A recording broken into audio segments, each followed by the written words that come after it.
Arya Beaumont felt the weight of the off-shoulder burgundy gown long before she reached the ballroom doors.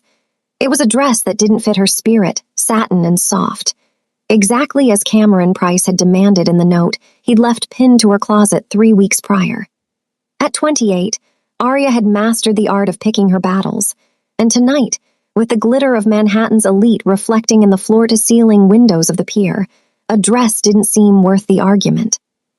She believed the night was a celebration of their shared future, a coronation for the man she had helped build from the ground up.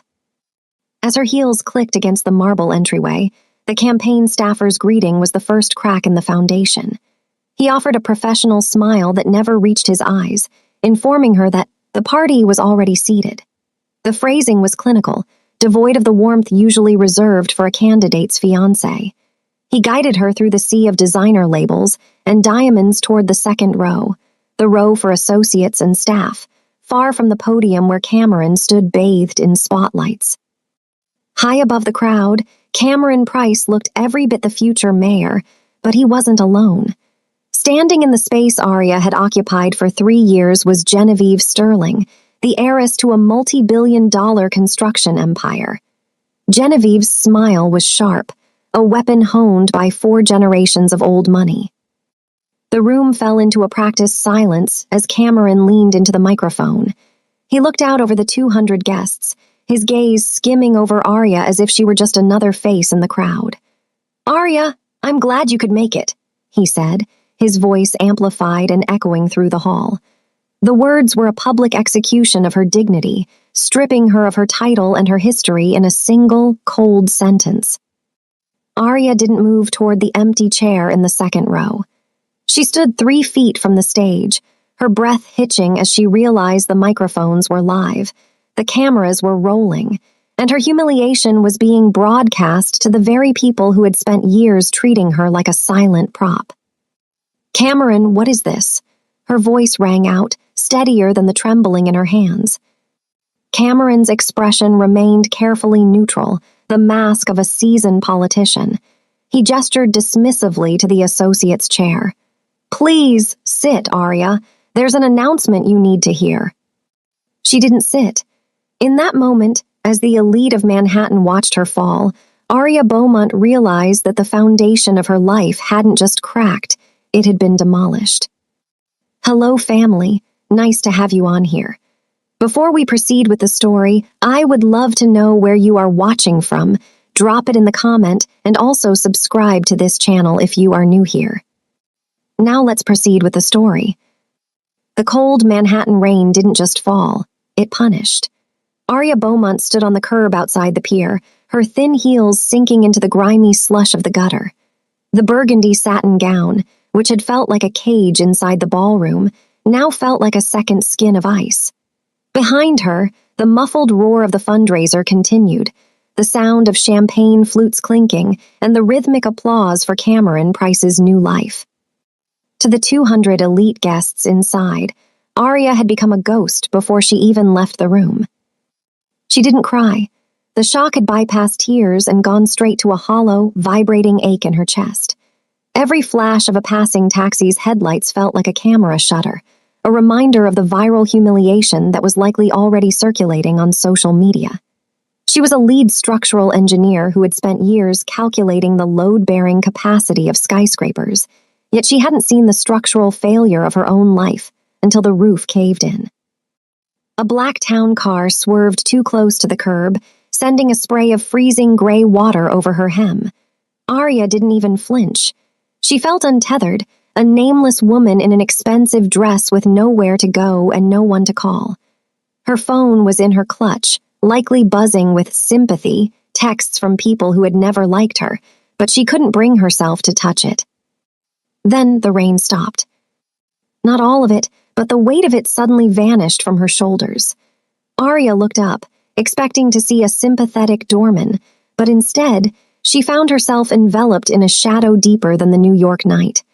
A broad, black umbrella held steady above her, creating a private sanctuary of dry pavement in the middle of the storm. "The rain in this city has no respect for beauty," a voice remarked. It was a low, resonant baritone with a melodic undercurrent, a voice that sounded like silk dragged over gravel. Arya turned slowly. Standing beside her was a man who seemed to have stepped out of a different, more dangerous world. He was tall, his broad shoulders filling a tailored black wool coat that screamed quiet, lethal wealth. His hair was slicked back, dark and precise, framing a face defined by a sharp jawline and eyes so focused they felt like a physical weight. On the side of his neck, a sliver of ink peeked out from his collar, the tail of a dragon that disappeared into the shadows of his shirt. This was not a politician. This was Seo Min-hyuk. Arya knew the name from the hushed whispers of the architectural firms she worked for. He was the man people called the Dragon of Seoul, a mogul whose legitimate construction empire was rumored to be the iron fist inside a very dark velvet glove. "I don't need pity," Arya whispered, her voice cracking despite her best efforts to remain stoic. "Pity is for the weak," Min-hyuk replied, his dark eyes scanning her face with a clinical, intense interest. He didn't look at her with the condescending sympathy she had seen on the faces inside the ballroom. He looked at her as if he were inspecting a diamond that had been tossed into a trash heap. "I am offering protection. There is a difference." He stepped closer, the scent of sandalwood and expensive tobacco cutting through the smell of wet asphalt. The heat radiating from his body was the first warmth Arya had felt in hours. "I watched the broadcast," he said, nodding toward the glowing windows of the ballroom above. "Cameron Price is a man who builds on sand. He just threw away the only foundation that was holding him up. That was his mistake. I do not make mistakes." Arya shivered, her breath hitching in the cold air. "What do you want, Mr. Seo?" "I have a project," he said, his gaze dropping briefly to her shivering hands before returning to her eyes. "A legacy project that requires an engineer who isn't afraid of the dark. Someone who knows how to make a structure stand when the world wants it to fall. In exchange, I will give you a name that no one in this city dares to whisper, let alone humiliate."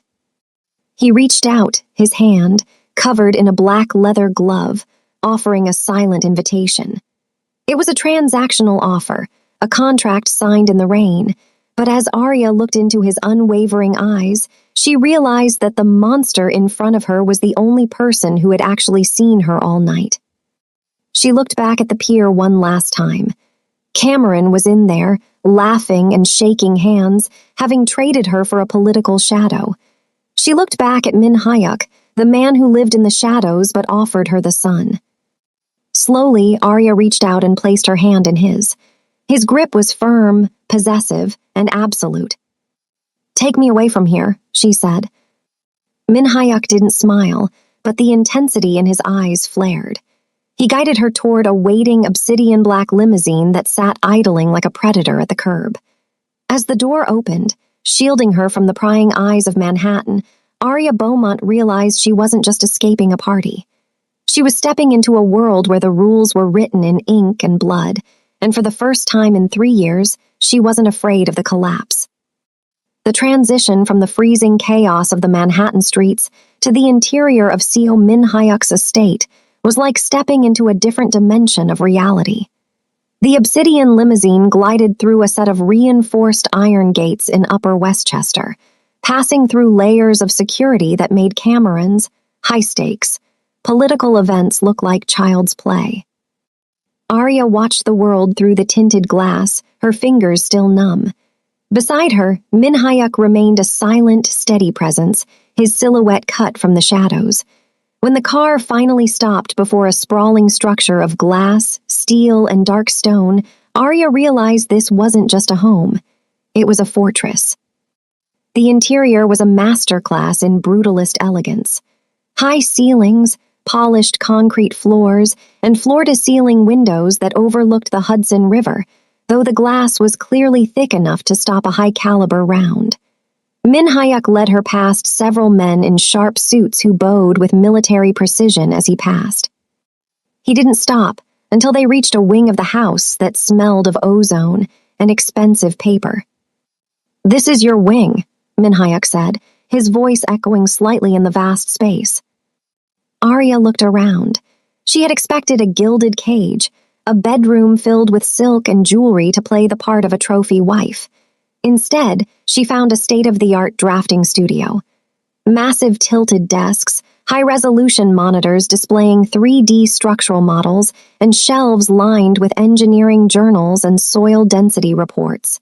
It was a mirror of her office at the firm, but better. "I don't understand," Arya whispered, her hand hovering over a specialized haptic stylus. "Cameron told the world I was just his support system. He said my degree was a nice accessory for a politician's wife." Min Hyuk stepped into the light, and for the first time, Arya saw the full extent of the tattoos on his hands, intricate, dark patterns that suggested a history written in ink and fire. He picked up a set of blueprints from the center table and unrolled them. "Cameron Price is a fool who tried to build a skyscraper on a foundation of ego," Min Hyuk said, his dark eyes fixing on hers. "I am building a legacy. This is the new Seoul Trade District, a $20 billion infrastructure project in the heart of the city. My rivals want it to fail. They have bribed the inspectors and tampered with the materials." He leaned over the table, his muscular frame casting a long shadow over the blueprints. "I didn't bring you here to stand on my arm at galas, Arya. I brought you here because I've read your thesis on seismic dampening in high-density urban environments. I brought you here because you see the cracks in a structure before the first brick is laid." Arya felt a strange, electric jolt through her chest. For years, she had been a soft presence in burgundy satin, a silent partner to a man who didn't know the difference between a load-bearing wall and a curtain wall.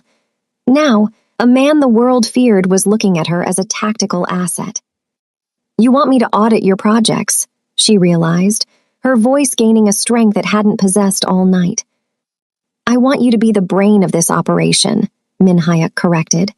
"My men know how to handle the streets. They know how to handle the physical threats, but they don't know how to spot a fraudulent stress test or a compromised steel beam. You do. You will be my ghost architect. You will find the weaknesses my enemies are hiding, and in return, I will provide the power to erase the people who tried to destroy you." He slid a black folder across the table. Inside was a legal contract, but not a marriage certificate. It was a high-level consultancy agreement with a retainer that made her previous salary look like pocket change. At the bottom was a second document, a non-disclosure agreement with a Seal Arya recognized as a private security firm. "The Hallstroms and the Prices think you are a discarded woman wandering in the rain," Min Hyuk murmured, stepping closer until she could feel the heat of his presence. "Let them think that.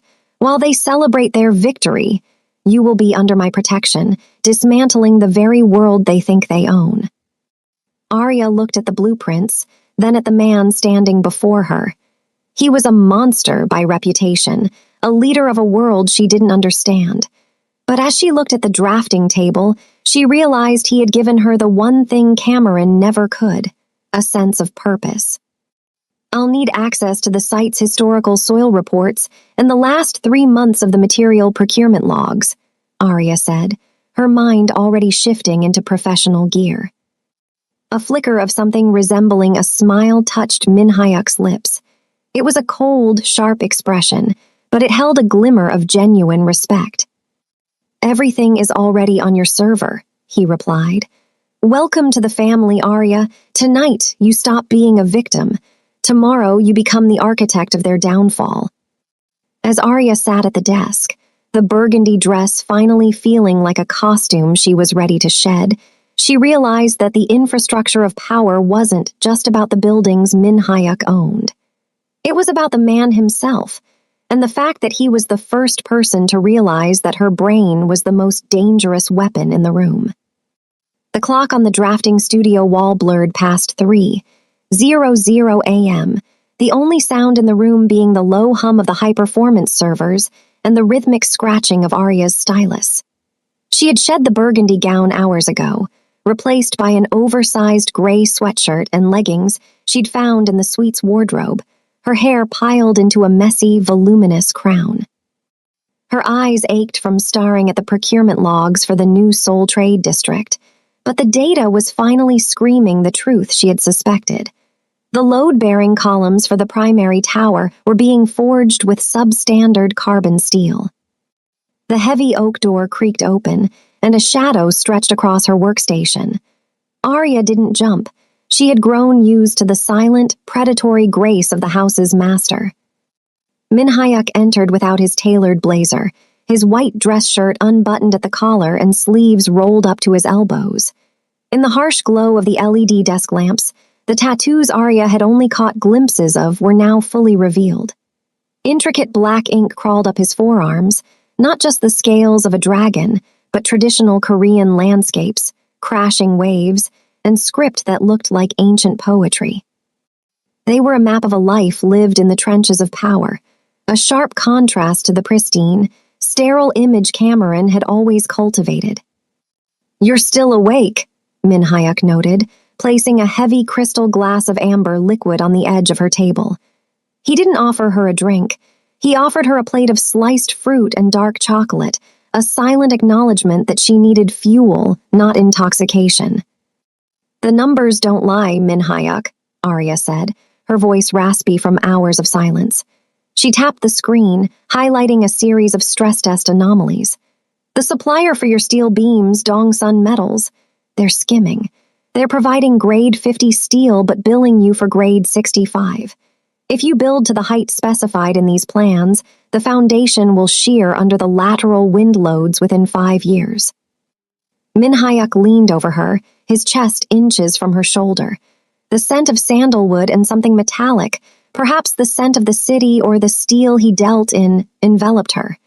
He didn't look at the screen immediately. He looked at her. He watched the way her brow furrowed in concentration, the way her warm brown skin looked under the blue light of the monitors. "I suspected as much," he murmured, his eyes finally shifting to the data. "Dongsun has been a loyal partner for a decade. Loyalty is the currency of my world, Arya. To find out it has been devalued is irritating." "It's more than irritating.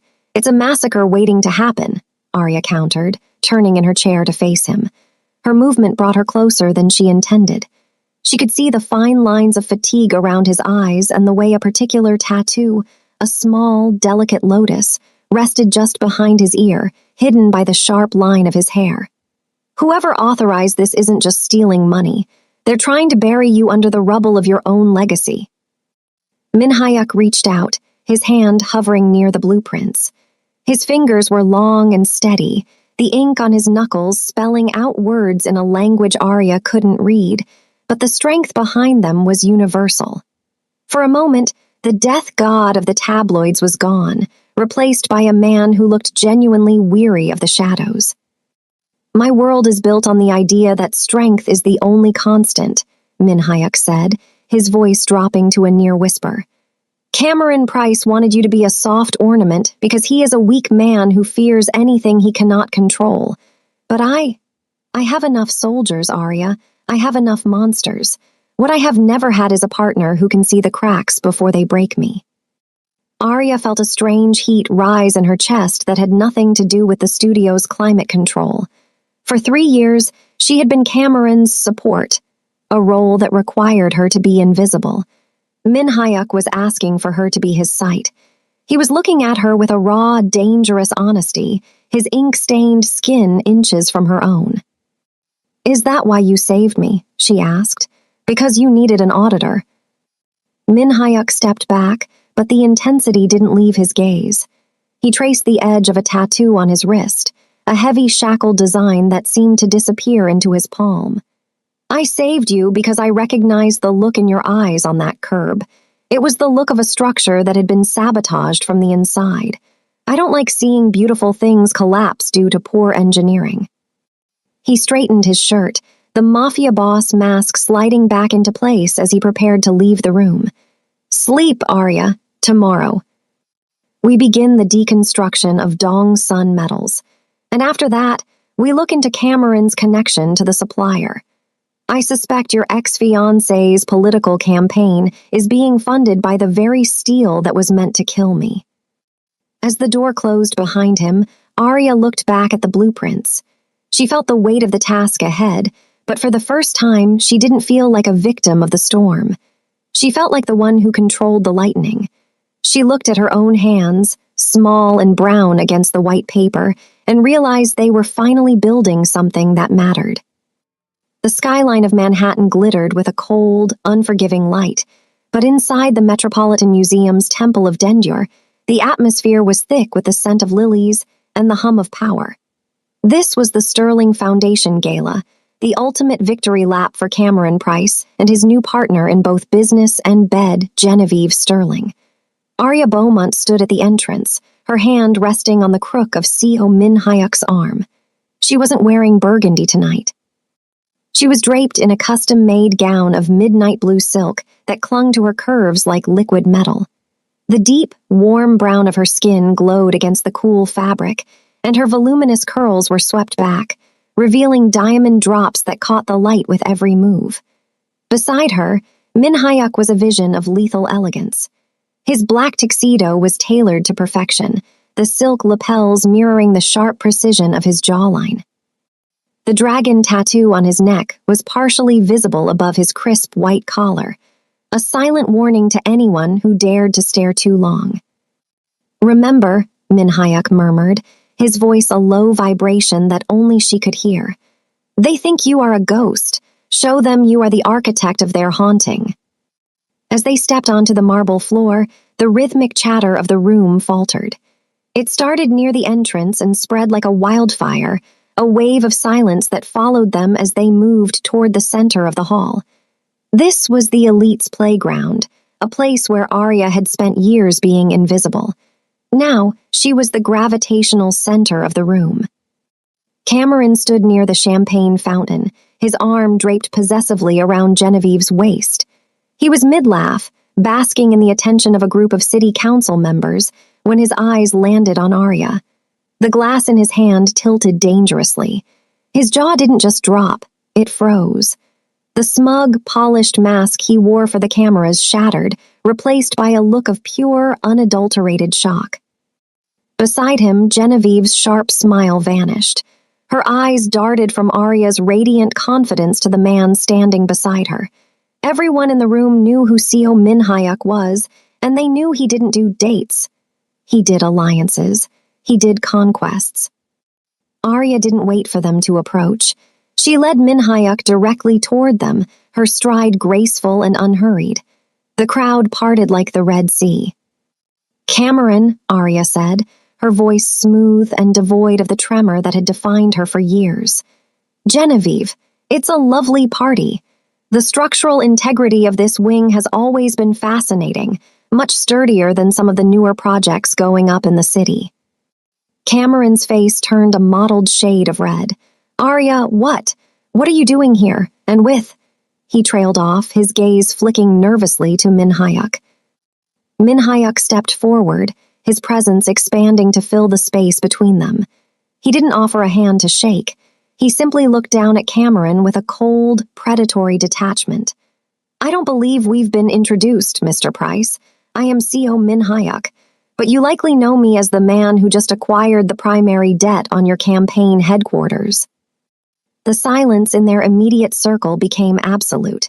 Cameron's eyes widened, his throat working as he tried to find words that wouldn't fail him. He looked at Arya, his expression shifting from shock to a desperate, ugly realization. The soft woman he had discarded on a rainy curb was gone.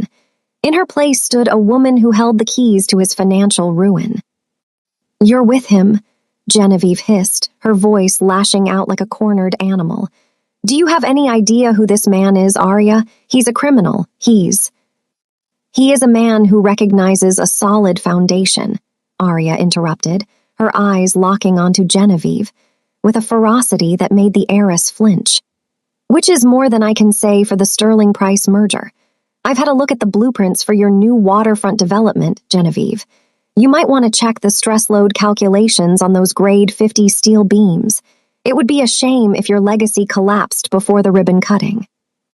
The blood drained from Genevieve's face. She looked at Cameron, whose frantic expression confirmed her worst fears. They had thought Arya was a silent witness to their corruption. They hadn't realized she was the only one who knew where the bodies and the faulty steel were buried. Min Hyuk placed a hand on the small of Arya's back, a gesture that was both protective and deeply possessive. "We have other guests to greet, darling," he said, his eyes never leaving Cameron. "The mayor is waiting for your thoughts on the new bridge project." As they turned and walked away, the room erupted into a feverish hum of whispers. Arya didn't look back. She didn't need to. She could feel the weight of Cameron's gaze on her, heavy with the bitter taste of regret. For years, she had been his support beam, the invisible strength that kept his life from buckling. Now, she was the force that was going to bring it all down. "You did well," Min Hyuk whispered as they reached the far side of the room. "I'm just getting started," Arya replied, a small, dangerous smile playing on her full lips. She looked up at him, seeing the man beneath the ink, and for the first time, she realized that the reckoning wasn't just about revenge. It was about finally standing on ground that was entirely her own. The high society victory at the gala had provided a temporary rush, but back within the silent, silver-lit confines of Min Hyuk's drafting studio, the reality of the situation was far more visceral. Arya sat surrounded by the glowing screens of her workstation, the midnight blue silk of her gala gown replaced by a simple cotton shirt. She was digging into the digital bones of the Sterling Price, waterfront revitalization, project, Cameron's supposed political masterpiece. As a structural engineer, Arya understood that buildings told the truth when people wouldn't. She began cross-referencing the architectural renderings with the actual procurement orders she had intercepted through Min Hyuk's network. What she found made her blood run cold. The blueprints promised a revolutionary, floating garden spire, a massive glass and steel structure that would redefine the Manhattan skyline. But the math was a lie. Arya stared at the lateral load calculations for the central core. Cameron and the Sterlings had authorized a cost-saving measure that swapped high-tensile steel for a cheaper, brittle composite. On paper, it met the minimum code. In reality, a sustained windstorm off the Atlantic would turn the skyscraper into a vertical graveyard. The door to the studio slid open. Min Hyuk walked in, his presence immediately grounding the frantic energy of the room. He had discarded his tuxedo jacket, his white shirt sleeves rolled up to reveal the dark, intricate ink of a sprawling dragon that seemed to pulse under the dim lights. He stood behind her, his hands resting on the back of her chair. "You look like you've seen a ghost," he murmured, his voice a low, soothing vibration. "Worse," Arya replied, her fingers flying across the keyboard to pull up a stress-simulated heat map. "I've seen a murder plot. Min Hyuk, this isn't just poor engineering. It's a hollowed-out shell. Look at the ledger for the foundation pouring." She pointed to the discrepancies. Millions of dollars were being billed for high-grade concrete that was never delivered. Instead, the logs showed a shell company based in the Caymans, one tied directly to Cameron's campaign fund, swallowing the difference. "They aren't building a landmark," Arya said, her voice trembling with a mixture of professional fury and personal disgust. "They're using the construction site as a massive laundry machine for dark money. They're skimming 70% of the material costs and replacing the structural integrity with prayers. If this building reaches the 40th floor, the base will shear. It's a death trap, Min Hyuk, a literal glass and steel tomb for anyone inside." Min Hyuk leaned in closer, his eyes narrowing as he scanned the data. The scent of sandalwood and cold rain clung to him. He didn't look surprised. He looked lethal. "Cameron is more desperate than I realized. He's not just trying to win an election, he's trying to pay off the people who own him. The Sterlings are providing the cover, and he's providing the signatures." He straightened, his jaw set in a hard, uncompromising line. One hand moved to Arya's shoulder, his thumb brushing the line of her collarbone in a gesture that was both possessive and grounding. "This is the crack in their foundation, Arya. Not just the building, but their souls. They think they can bury their crimes in the concrete." "We have to stop it," Arya insisted, turning to look up at him. If that building goes up, people will die. We won't just stop it, Min Hyuk corrected, his dark eyes burning with a terrifying, focused intensity. We are going to let them pour their secrets into that pit. And then we are going to make sure the world is watching when the whole thing comes crashing down on them, legally, financially, and permanently. Arya looked back at the screen, at the red zones on the heat map that signaled impending collapse. For 3 years, she had been the woman who fixed things for Cameron, the one who smoothed over his mistakes and held his world together. Now, she was the one who saw the truth. She wasn't just his ex-fiancée anymore. She was the architect of his ending.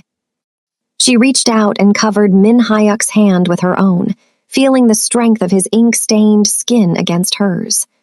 The man the world called a monster was the only one standing with her to prevent a catastrophe, while the hero of the city was ready to build a monument to his own greed. I can pull the digital audit logs, Arya whispered. I can prove the materials are fraudulent before they even break ground on the spire. Do it, Min Hyuk commanded. Build me the evidence, Arya. I'll handle the demolition. In the quiet of the fortified estate, surrounded by the infrastructure of power, Arya Beaumont began to type. Every keystroke was a nail in the coffin of her old life, and every line of code was a vow to the man who had seen her worth when she was nothing but a prop in a burgundy dress. The skyline was a jagged promise of gold and glass, but at the edge of the city, the air turned salt-thick and heavy. Min Hyuk had insisted on a temporary escape from the claustrophobic hum of the drafting studio, bringing Arya to a private pier he owned on the Hudson. The evening was supposed to be a reprieve, a quiet dinner on the deck of a sleek, obsidian-hulled yacht.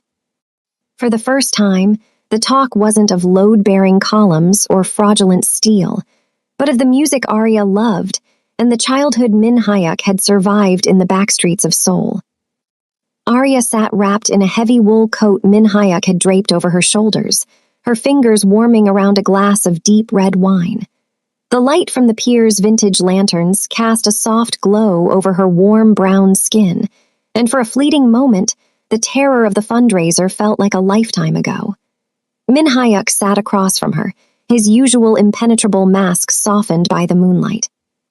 He had begun to tell her about the lotus tattoo behind his ear, a symbol of rising from the mud, when his posture suddenly went rigid. The change was instantaneous. The soft, resonant baritone of his voice vanished, replaced by a low, predatory stillness.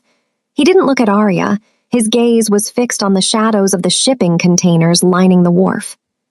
"Stay behind the bulkhead, Arya," he commanded, his voice barely a whisper, yet vibrating with an authority that brooked no argument.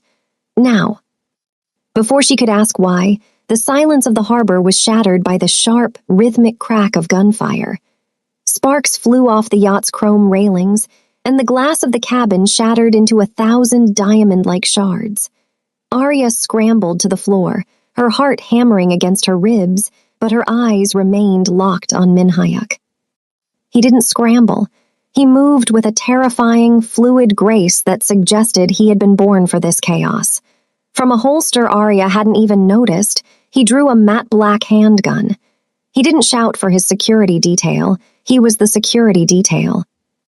3 figures emerged from the darkness of the pier, dressed in tactical gear, their faces obscured by balaclavas. They were a rival syndicate's hit squad, sent to decapitate the Dragon of Seoul while he was vulnerable. They hadn't realized that for Min Hyuk, vulnerability was a trap. Min Hyuk vaulted over the dining table, using it as a temporary shield. He fired twice, 2 sharp, clinical pops. The lead gunman crumpled before he could even register Min Hyuk's position. The second attacker dived behind a crate, but Min Hyuk was already moving, his silhouette a blur of dark wool and lethal intent. He didn't just fight, he dismantled. When the third man charged, swinging a heavy iron pipe, Min Hyuk didn't retreat. He stepped into the man's guard, his ink-stained hand catching the attacker's wrist with a sickening crunch. With a swift, brutal pivot, Min Hyuk drove his elbow into the man's temple and followed with a sweep that sent the assassin crashing into the freezing water of the Hudson. As the echoes of the gunfire died down, a fleet of black SUVs screeched onto the pier, Min Hyuk's men swarming out to secure the perimeter. But the danger had already been neutralized. Min Hyuk stood at the edge of the pier, his chest heaving slightly, the dragon on his neck appearing to pulse in the flickering light of the lanterns. He holstered his weapon and turned toward Arya. The lethal fire in his eyes didn't vanish, but it shifted into an intense, burning protectiveness. He reached her in 2 strides, his hands, still warm from the exertion, cupping her face.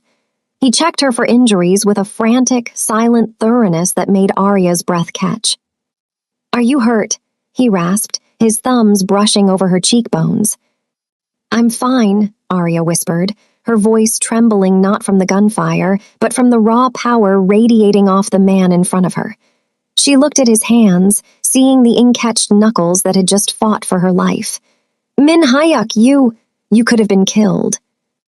"They made the mistake of thinking you were my weakness," he murmured, leaning his forehead against hers. His scent, sandalwood, gunpowder, and sea salt, enveloped her, grounding her in the aftermath of the violence. "They didn't realize that you are the only thing I am willing to burn this entire city down to protect." Arya looked past him at the fallen men being dragged away by his silent soldiers. This was the world she had entered, a world where peace was a luxury and safety was earned through blood. Cameron had offered her a life of polished lies and public shame. Min Hyuk offered her a dangerous truth and a protection so absolute it was terrifying. She reached up, her small hand covering the dragon tattoo on his neck. The skin was hot, his pulse thundering beneath her palm. In that moment, surrounded by the wreckage of a romantic evening turned battlefield, Arya realized she wasn't just his engineer or his ghost. She was his heart, and the dragon was never more dangerous than when he was guarding his own. "We need to get back to the estate," Min Hyuk said, his voice regaining its cold, commanding edge. "They've tipped their hand. They're scared of what you're finding in those blueprints, Arya. They aren't just trying to kill me anymore. They're trying to stop you." As he led her toward the waiting car, shielding her body with his own, Arya felt a new kind of resolve. They had tried to break her foundation once before. They wouldn't get a second chance. The dust didn't settle. It hung in the air like a thick, pulverized shroud of concrete and shattered dreams. The Sterling Price waterfront site, once a symbol of Cameron's soaring ambition, was now a jagged landscape of twisted rebar and groaning steel. Arya stood at the perimeter, her lungs burning from the grit, her eyes searching the wreckage for the obsidian-black SUV that had been crushed when the upper tiers of the parking structure suffered a catastrophic shear. Min Hyuk was underneath that mess. He had gone to the site to personally confront the corrupt foreman with the evidence Arya had uncovered, but the accident had happened too fast. The brittle, substandard composite columns she had warned about had finally succumbed to the vibration of the heavy machinery, pancaking the lower levels in a thunderous roar of structural failure. "Min Hyuk," she screamed, her voice lost in the screech of settling metal. The sirens were still minutes away. The site workers had fled in terror, but Arya moved toward the center of the collapse, her mind automatically shifting from panic to the cold, clinical logic of a structural engineer. She saw the SUV, or what was left of it. It was pinned under a massive grade 50 steel beam, the very fraudulent material that had started this nightmare. The beam was wedged at a precarious 45-degree angle, supported only by a fractured concrete pillar that was spiderwebbing before her eyes. "Don't move," she yelled, spotting a flicker of movement through the shattered glass of the car. Min Hyuk was alive. His face bloodied, his powerful frame trapped by the crumpled roof of the vehicle. One of his men lay motionless in the driver's seat. "Arya, get back," Min Hyuk's voice came out as a pained rasp. "The whole sector, it's going to go." "I'm not leaving you," she snapped, her eyes scanning the debris. She didn't have a crane or a hydraulic jack, but she had physics. She saw the way the weight was distributed. If she could create a temporary fulcrum using a discarded steel pipe and a heavy masonry block, she could shift the load just enough for him to crawl out before the secondary collapse triggered. She moved with a frantic, focused precision, her hands, the hands of a woman Cameron had called soft, hauling a heavy iron pipe into position. She jammed it under the main beam, using a chunk of the fractured pillar as a pivot point. "I need you to push when I say," she told him, her muscles screaming as she threw her entire weight onto the lever. The skin on her palms tore, blood slicking the metal, but she didn't feel the pain. She only felt the desperate need to keep the sky from falling on the only man who had ever truly seen her. "Now," she shrieked. Min-hyuk let out a guttural roar of exertion, his muscular arms straining against the collapsed roof. With the mechanical advantage Arya had created, the beam groaned and shifted upward by a mere 3 inches. It was a terrifying, precarious gap. Out now. Min-hyuk dragged himself through the shattered window, his movement a blur of agony and survival. The second his boots hit the dusty concrete, the fractured pillar finally gave way. Arya dived back as the beam came crashing down, the force of the impact sending a shockwave through the ground that knocked them both flat. A deafening roar followed as the remaining portion of the parking deck finally surrendered to gravity, burying the SUV in a tomb of gray dust. For a moment, there was only the sound of falling pebbles and Arya's ragged breathing. Then, a heavy, ink-stained hand reached through the haze and pulled her against a chest that was heaving with exertion. Min-hyuk held her with a ferocity that bordered on desperation, his suit ruined, his blood staining her sweatshirt, but his grip was absolute. "You're insane," he whispered into her hair, his voice trembling with a rare, raw emotion. "You should have run." Arya pulled back just enough to look into his dark eyes, which were filled with a mixture of shock and a new, profound level of respect. "I'm an engineer, Min-hyuk. I know exactly how much weight a structure can take before it breaks, and I knew I wasn't going to let you break." He looked at the ruins of the building, the physical manifestation of Cameron's greed, and then back at the woman who had just manipulated gravity to save his life. The dragon of soul had been saved by the architect he had rescued from the rain. "They tried to bury us," Min-hyuk said, his voice regaining its cold, lethal edge as the distant sound of sirens finally reached them. He touched the dragon tattoo on his neck, his eyes fixed on the smoke rising from the site. "But they forgot that you know how to build things that last, and I know how to destroy the things that don't." As the emergency lights began to pulse against the dust-choked sky, Arya stood beside him, her hand locked in his. The building had fallen, but their foundation was finally set in stone. The dust from the collapse had barely settled on Arya's skin before she was back in the sanctuary of the fortified estate, but she wasn't hiding. She was hunting. The warehouse disaster had been the final proof she needed, the physical manifestation of Cameron's moral rot. Now, with the raw power of Min-hyuk's digital infrastructure at her fingertips, she prepared to deliver a structural failure of a different kind. Min-hyuk stood by the floor-to-ceiling windows, his silhouette sharp against the rising moon. He had traded his ruined suit for a clean black shirt, the dragon on his neck appearing dark and restless in the low light. "The press is already calling it a tragic construction accident," he said, his voice a low, dangerous rumble. "Cameron is on television right now, playing the grieving visionary. He's blaming the subcontractors." Arya didn't look up from her monitors. Her fingers moved with a lethal cadence, navigating through the encrypted layers of the Sterling Price offshore accounts. "Let him speak," she murmured. "The higher he climbs his pedestal, the further he has to fall." She had spent the last 3 hours weaving together the digital threads she'd gathered. She had the original, uncorrupted blueprints she had drafted, the fraudulent procurement orders for the substandard steel, and the bank transfers that proved the missing millions had been funneled into Cameron's super PAC. It was a perfect, closed loop of corruption. "I have the ledger," Arya said, her voice gaining a cold, triumphant edge. "I've mapped the flow of every dollar from the Sterling Construction Fund to the shell companies Cameron uses for his campaign ads. It's not just a fraud, Min Hyuk. It's racketeering." Min Hyuk moved behind her, his hand resting on her shoulder. The heat of his touch was a grounding force against the clinical coldness of the data. "He thought you were a silent partner, Arya. He thought your brilliance was his property. Show him who actually owns the truth." With a final, decisive keystroke, Arya bypassed the last firewall. She didn't send the files to the police. They could be bought.